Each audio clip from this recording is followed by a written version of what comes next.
Mrs. Ugbe kept peeping through the stairway to see if her daughter was in sight. I don't know why she's taking so long, just exercise patience, she'll be here soon, she said with a calm look. Okay, Ma, William replied. So it says in your CV that you're from Akwa Ibom? Yes, Ma. Are you from Akwa Ibom too? William replied curiously. Ah, Akwa Ibom, she smiled. The good old days. I'm not from there, my son, but I did my service there. That was in the 90s. It's a very warm and beautiful place. I love your culture, she landed with a smile. Before William could finish his words, Hilda came out from the house. You're finally here, Mrs. Ugbe said to her daughter. What took you so long? Sorry, Mom, I had to quickly upload some content. I'm here now, she shrugged. You and this your contents. Anyway, see your new driver here. William, this is my daughter, Hilda, she's the one you'll be driving, like her personal driver. While you are at it, please be responsible for anything happening around her. Madam Ugbe became very serious while uttering these words. She wasn't, my son-ish, when it came to Hilda. I'll do my best, Ma, William assured her. Good morning, ma'am Hilda. He turned to get along with Hilda. Let's go, I have a lot on my plate today, she replied, walking to the car. William followed her immediately and they drove off. May I know your schedule so that I know how to navigate the routes today, Ma? William asked. Just drive, I'll tell you where to go. I can't really predict my movement. Or do you have somewhere you need to be? No, Ma, he replied with a nod. You smell really nice, by the way. A compliment from Hilda that diverted into a whole mood of laughter and more laughter. Williams narrated to her how he once dealt with a boss that had a fishy smell. I was like, Madam, a beg rad die for your bag, he said, prompting Hilda to pop her eyes surprisingly. Ah, what, did she sack you after that? She asked. You mean did I sack her? William replied, laughing.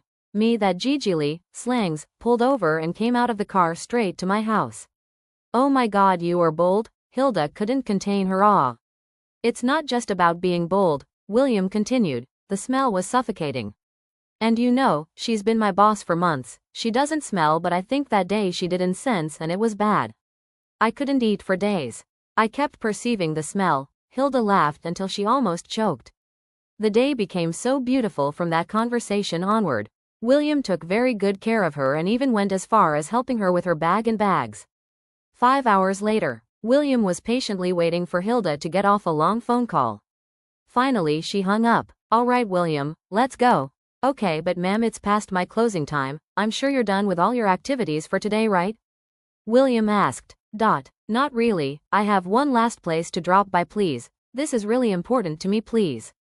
Please, can you just take me there, please? She pleaded, and William obliged.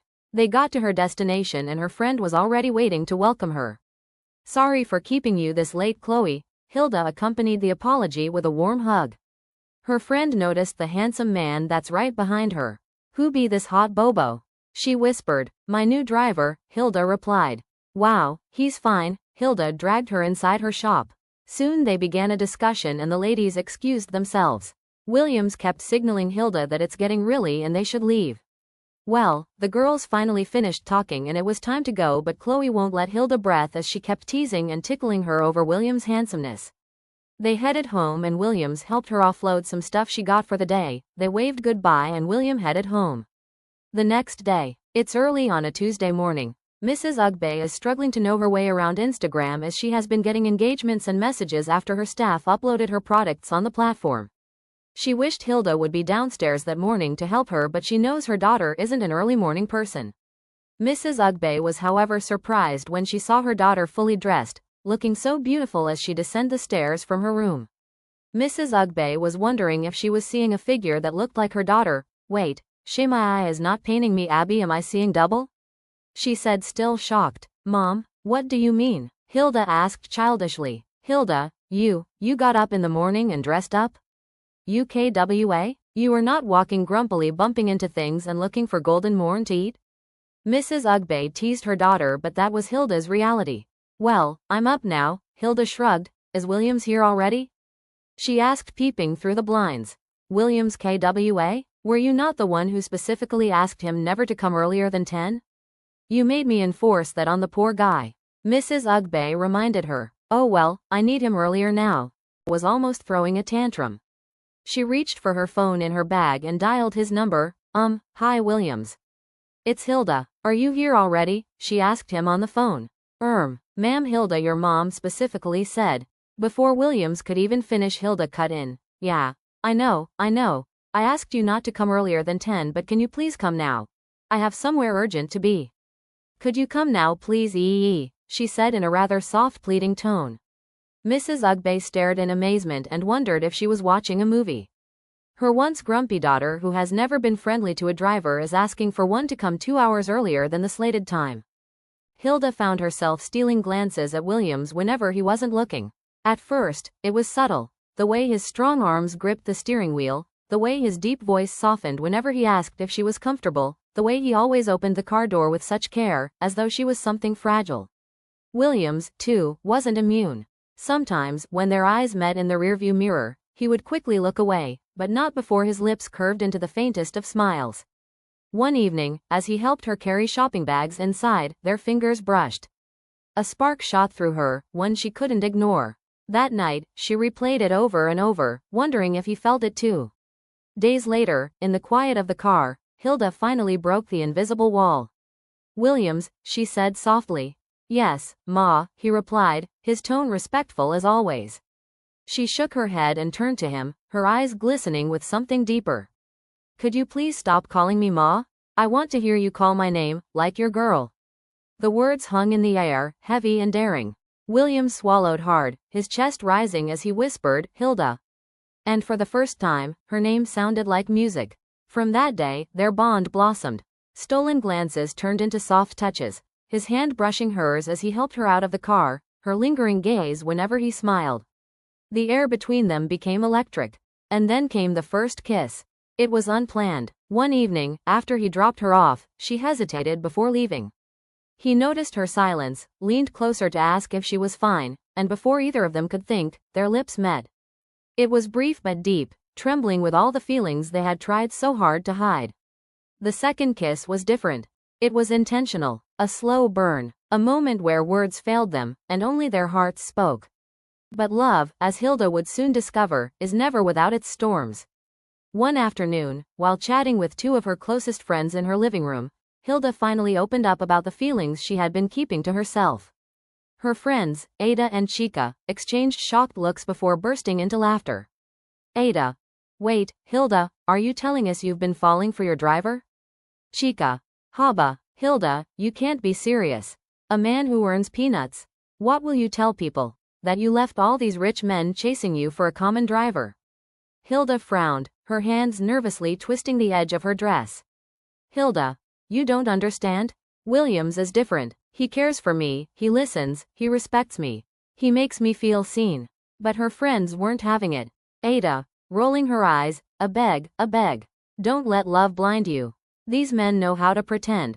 Tell me the truth, Hilda, has he never asked you for money before? Hilda hesitated, looking down at her nails.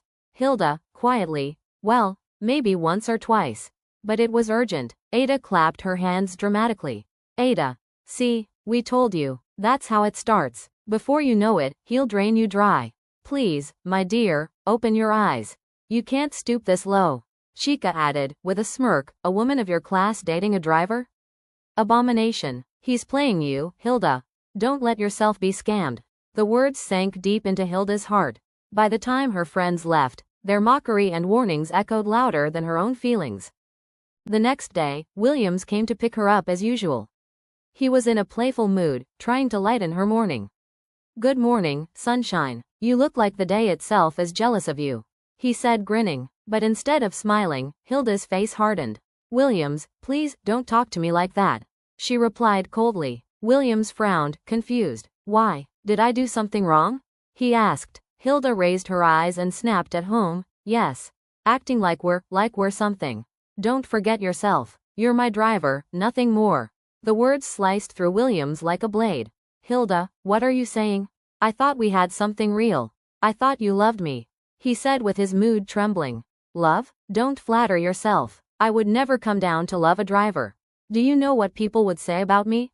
You think I don't see what you're doing? You're just a gold digger trying to get close to my money, Hilda replied with her voice rising. Williams staggered back, staring at her like he didn't recognize her. Williams, obviously hurt, said, I gave you my heart, Hilda. Every bit of it. Was all of that a lie to you? And she replied firmly, whatever you thought it was, you exaggerated it. He swallowed hard, his voice breaking as he asked, and the kisses? Williams asked. Her reply came cold, sharp, and merciless. Hilda replied, those were just mistakes. The words hit him like a knife twisting in his chest. His eyes glistened, but he refused to let the tears fall in front of her. Without another word, he turned, walked to the car, and shut the door with a heavy thud.